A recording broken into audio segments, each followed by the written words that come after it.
Saheed Osupa orders withdrawal of legal case against Portable.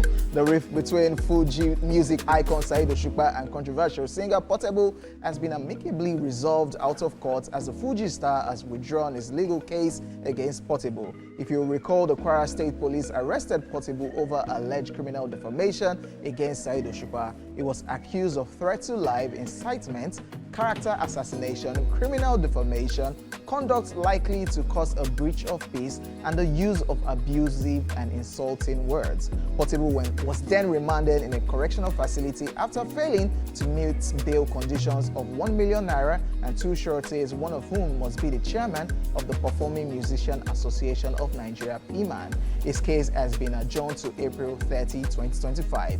In a press release, Saheed Osupa's team clarified that he had initiated legal proceedings against Portable in response to what they considered a violation of intellectual property rights and an unacceptable pattern of defamation and public misconduct. His team clarified that the legal case wasn't personal, but setting a precedent to discourage unruly behavior and promote responsibility, especially among younger artists. However, after pleas from several prominent Nigerians, Osupa gave a personal directive for the immediate withdrawal of the case. His team added that this decision is driven by compassion and hope that this moment will serve as a turning point in Portable's life and career.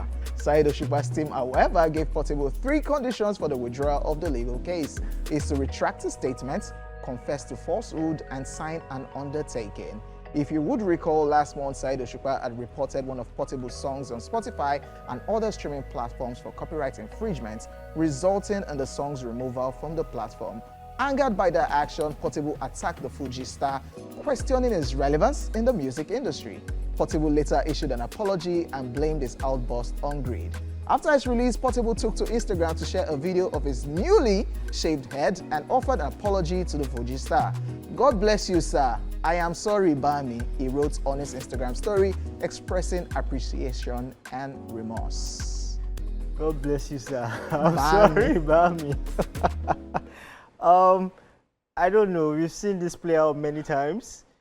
So is it going to turn a new leaf? I don't think so. I don't think so. I think it's on to the next person. Yeah, exactly. But I think this is just the best way to fight, Portable in any way. It's just the best way.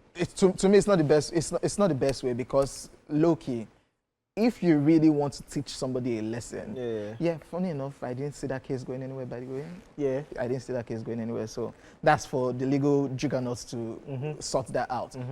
But if you really want to teach somebody a lesson, of which people have been saying, this guy needs to be taught lesson. You saw their statement that so that when artists will not behave unruly. You teach them the lesson proper and not bring them out or say, you know what, let's withdraw the case, it will do better. You make them suffer and let them go through the face so that this thing will not happen really again. Because eventually, not to just beg last, after all is said and done. So who win for this battle? To me, now Portable abuse OG. And after all is said and done, you teach a small lesson, he shaving head, he don't come out, Bami, you're my Bami, everything don't go. But you abuse OG. I think what happened here was Saheed Osupa just being matured. No, it wasn't about maturity. It was just giving in to the people who pleaded on behalf. Because I mean, if you look at the bail conditions, it was $1 million naira, and then Shorty's PMAN president. There was somebody has to have a house in GRA and all that. Interesting story was, why did they take him all the way from to Kwara? To Kwara. You know, that's the crazy thing with the legal situation here. I'll take it to my jurisdiction where I know we will mess you up and you will not be able to get shorties to even meet your bail conditions. That's our thing. I don't know. I don't think we're going to see the end of Portable not doing this, miscreants and whatever he does. But this is just a lesson, which we've seen it play out over time and over time. But hopefully this deters him from going further and doing this again to another person. But keeping fingers crossed. Do you like his new look, by the way? I mean. So is it that situation where you get locked up and they shave your head first? I think, or they just. But I think I prefer this look to the colored one. It saves us that color. Yeah, I prefer this one. Let Bruce blow his hair small. Maybe his head will correct.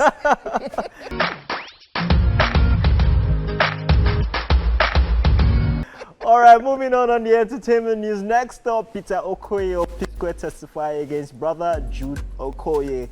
Peter Okoye, one half of the defunct Nigerian music duo P-Square, testified against his elder brother and former manager Jude Okoye in the ongoing trial over alleged money laundering involving 1.3 billion naira, $1 million, and 34,537 pounds, 559 pence, which led to a dramatic family feud in the courtroom.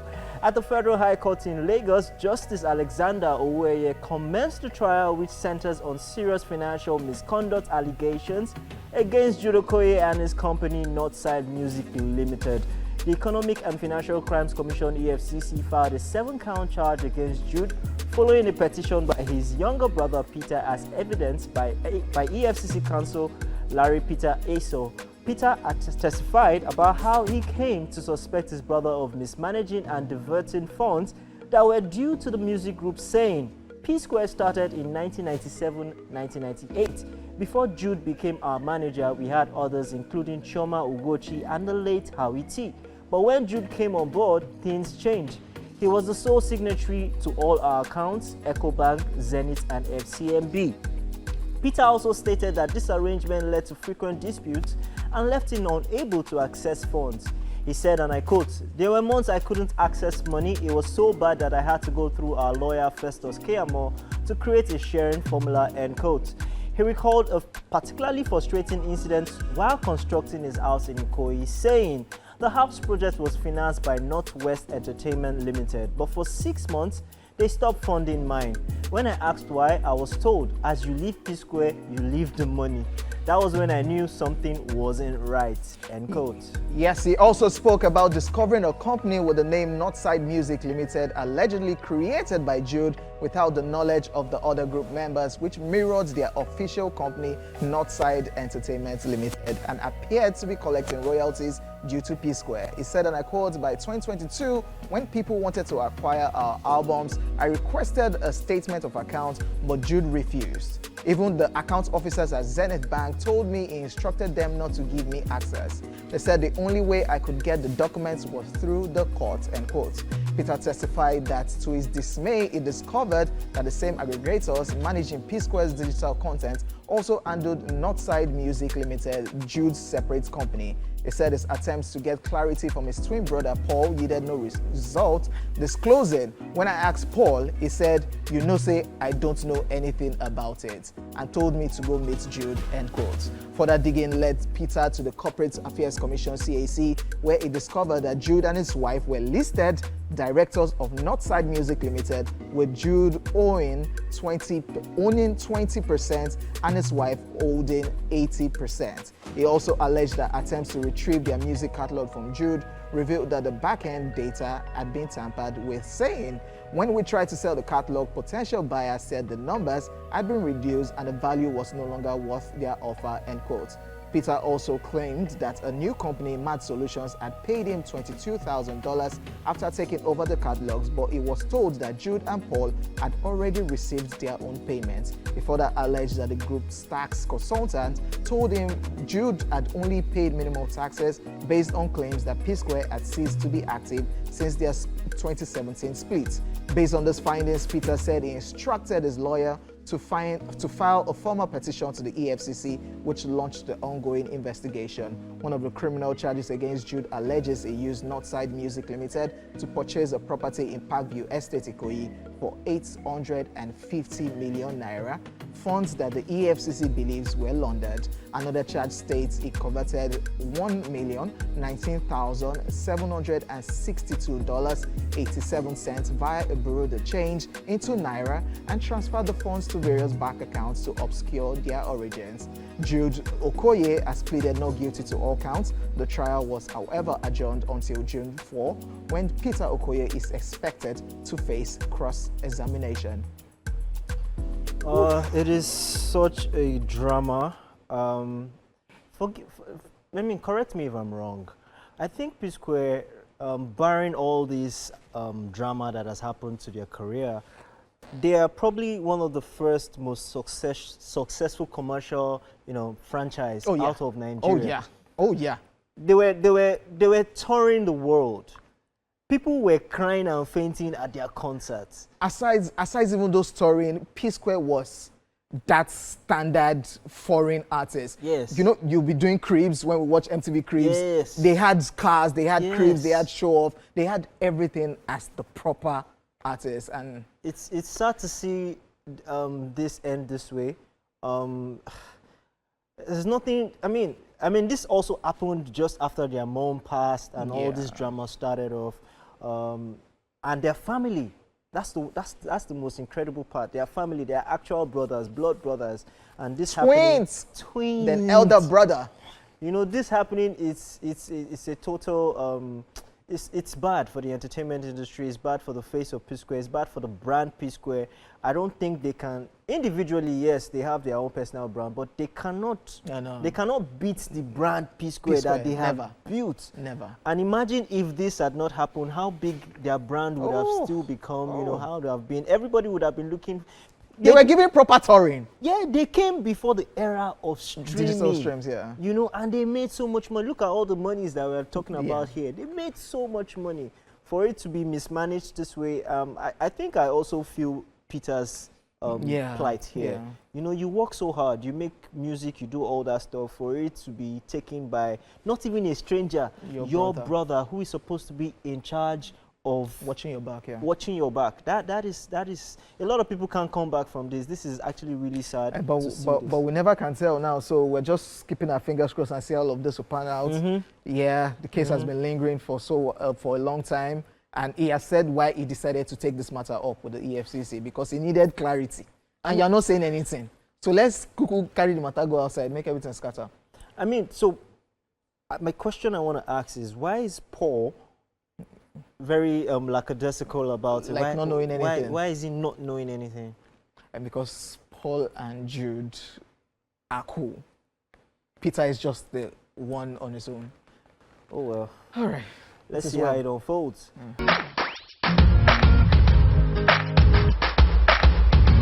All right, next up on entertainment news, Laide Bakare accuses Eniola Badmus of betrayal.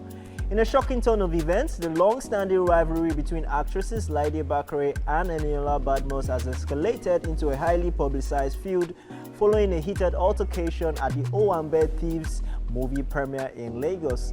The incident, which caught the attention of many, prompted Laide Bakare to release an emotional video addressing the situation. In her video, Laide did not hold back as she accused Eniola of betrayal and intentional provocation during the event. She says, and I quote, "Number one, Eniola Badmus, you are a devil. You are a devil, you are not okay," Laide Bakare declared, expressing her deep-seated frustrations over what she described as a calculated attack in front of cameras. The tension reportedly arose when Laide, appearing visibly upset, was allegedly targeted by Eniola, who displayed provocative behavior while ignoring Laide's presence. Laide claimed that Eniola had been harassing her for some time, insisting that the confrontation was not coincidental but instead a premeditated effort to incite drama for social media attention. She says, and I quote, "I have to do this because you can't assassinate my character," Laide said, reflecting on their strained relationship that has roots stretching back over 2 decades. She described a complicated friendship marred by jealousy and betrayal, revealing shocking claims about Eniola's past, including an alleged incident where Eniola faked a university admission. The fallout has incited a flurry of reactions online, with fans divided in their support. While many sympathize with Laide's plight, others have criticized both actresses for making their personal disputes public. As of now, Eniola Badmus has yet to respond to the escalating drama. Yeah, maybe we cannot say this as a response, because I think I stumbled on a post earlier today where Eniola Badmus put up a post saying, "Oh, life is one thing. There's success, everybody can fly." You know, those kind of go figure. Yeah. But I'm not going to address the situation. And a whole lot of people have been on Eniola Badmus' side because she didn't make it messy. Unlike Laide Bakare, who went on Instagram Live and was saying a whole lot that I myself was like, yo, this wasn't necessary. Like, tarnishing Eniola Badmus' image. Talking about her body. Yeah, so it now look like this thing is supposed to be gbasgbos, but not only you just do Instagram Live till Eniola Badmus just came up and said, "Oh, success in life Sky is big for everybody to fly. Right. Yeah. So go figure out who she's referring to. So I mean, if she says that Eniola is the one provocating her and inciting the drama, but from what people have seen, Eniola seems to be acting. But there are situations people are saying, oh, Eniola Badmus is playing. She's acting a proper script, looking like she's gaslighting. There's that conversation also that, oh yeah, outside the camera you are evil. Then when let's scatter everything, but you're now forming. Yeah, but I mean, the matured one from the video, it was wrong. I think that for any other person that was there, Eniola did hold herself. Demure, yeah. Yeah, because you're actually poking. Yeah. You're actually poking. You're touching. Yeah. It could have turned worse. It could have been bad. Yeah, true. It could have been more terrible. So so from what we have seen so far, Eniola is winning a bit. She has the upper hand. All right, ladies and gentlemen, we're done with the entertainment news. We'll be back with our guest after this break, so don't go anywhere. Stay tuned. The OJ crew will be back. Yes, sir. You already know. Joining us this afternoon is a talented singer, songwriter, and vocalist. He is that talented that he emerged the second runner-up on Project Fame West Africa and also emerging in the top 4 on The Voice Nigeria Season 3. The guy they sing die. Ladies and gentlemen, let's make welcome to the show, Kitty! I was saying before you say anything, make you sing, but make I no stress you. I beg you. I beg. No, they try. You know, Nigeria, we do plenty for Nigeria. So if you too hype me now, if you call this police carry me. I ain't good now. Good to have you on the show, man. My pleasure, Jerry. Great. I mean, you've done so much for yourself. Your portfolio is amazing. You've been on different reality shows. Before we go into your journey now, how has it been? What motivated you to go from one reality show to another reality show? I mean, that push. Okay, the thing for me is I love music so much. So I started from the church, but then I wanted to prove that I could do well outside just singing in church. Yeah. So I was like, I come from church, but let me go out there. Let me see what I can do. And I always wanted to come out as #1, but then went for Project Fame, came out second runner-up, and I'm like, okay, let me give The Voice a try. And but even if we don't win, I don't mean we don't win for real life. Yeah. and so what I want to chip in now, do you think there's always more burden on guys that go for singing reality shows, especially when they come out, the winners or the second runner, or people are looking forward like, okay, you are out now, let's see what you can do in the music industry, because you the kill them on top stage for the reality show. Now face reality. Do you think it's more burden? It's more burden because first of all you got exposed to the whole entertainment thing before actually doing the hustle. So you're already presented out there like a superstar already, and then you haven't even gone through the other process. You just get luck, enter reality TV show. So after coming out there, you be like, don't blow. then you don't realize it, a lie, you also won't start. Then if you're not able to put yourself together and understand the fact that a reality TV show, you do your singing thing, then you coming out, you have to actually, it's not about the voice anymore. You need to try to be commercial. You need to... Yeah. Talking about the commercial aspect of it, I mean, we've seen incidents where we've had amazing singers come out from these reality shows. We've had Praise, we've had Inyanya. In fact, when Inyanya first came out, he first, brought out a beautiful ballad. It was beautiful. It's a different ballgame what you guys sing. I think the one I remember is Praise. She needs a man. Because it's I mean, so and then at the end of the day, you've seen incidents where they now have to commercialize their sound. Inyanya did Kukere and it now blew. So I mean, is that the kind of challenge that you face? And the industry has changed now, though. But what's the challenge like for you? For me, like I said, I started in church, so singing is not a problem for me. But now I have to try to write songs that are very relatable to everybody. So trying to switch from just, when you're in the studio and you're a singer, you do your number, but then your producer will be like, come on, give us Lamba. You understand? So right now I'm just I'm just trying to let music rest. But then when I'm on stage, don't worry, you know I can sing. Yeah. So that's what I'm doing now. Great. So how has it been so far? The challenges you face as an individual, as a brand, as an artist. People be saying, where Kitty? It hasn't been easy. The truth is, even as an artist, we still have our personal life. Sometimes it might just be really tough, and you just need to first of all take a break, but don't quit. Yeah. So you just take a break, try to gather yourself, and then you come back again. But thank God now, I don't get sponsored. So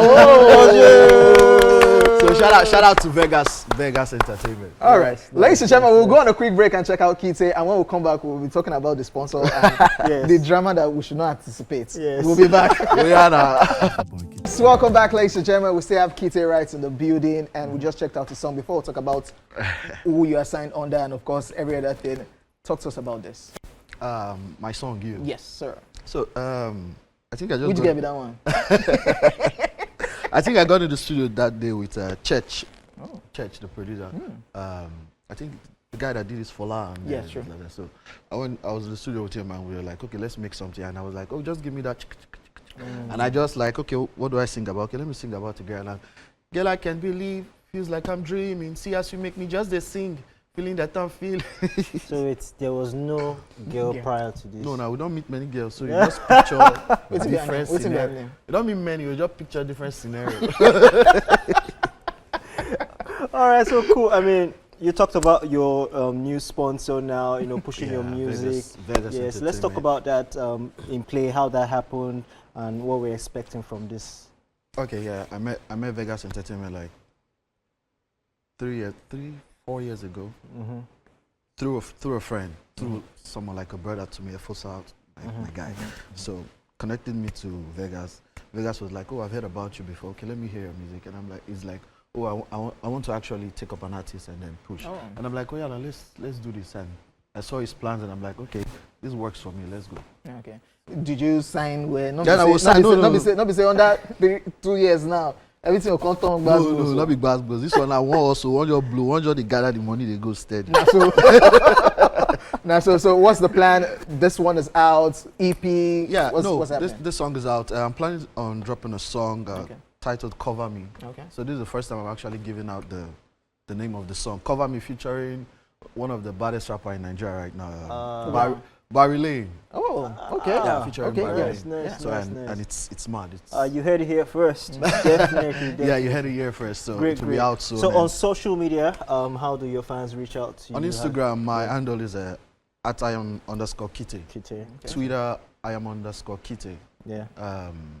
On TikTok, Kite01. Yeah. Okay. Facebook, Kite. Nice. Based on OG for reality show, singing reality show, if you want to advise people that want to go to the show, what kind of advice would you give them? Because you don't. Yeah. You're not judge now. I did tell you. The advice I'll give is just believe in yourself, because trust me, there will be a lot of bad guys. You hear a lot of crazy voices, and then how does it feel when you're going for the audition? I know there are different people there. You just so hear people exactly, that's what I'm saying. You just need to believe it. You just need to believe that you're the baddest guy here. No intimidation. Like, I don't know. I don't give a fuck. I don't care how you're singing. I don't. Just go there. Just tell everybody. Just let everybody know that. Now you know. I get that. That's it. I get that. Yeah. I get that. We definitely wish you the very best, and of course, we are always open for people like you who give us good music. Oh, don't win Grammy. We'll come back here again. Yes, but let me say we'll come call you. We'll say yo. I don't be like that. That's all that they will say. Ladies and gentlemen, that's it with our guest. It's now time for New Music Wednesday. Time to discover some more new music videos. Thank you very much, Kite, for coming on today. Welcome.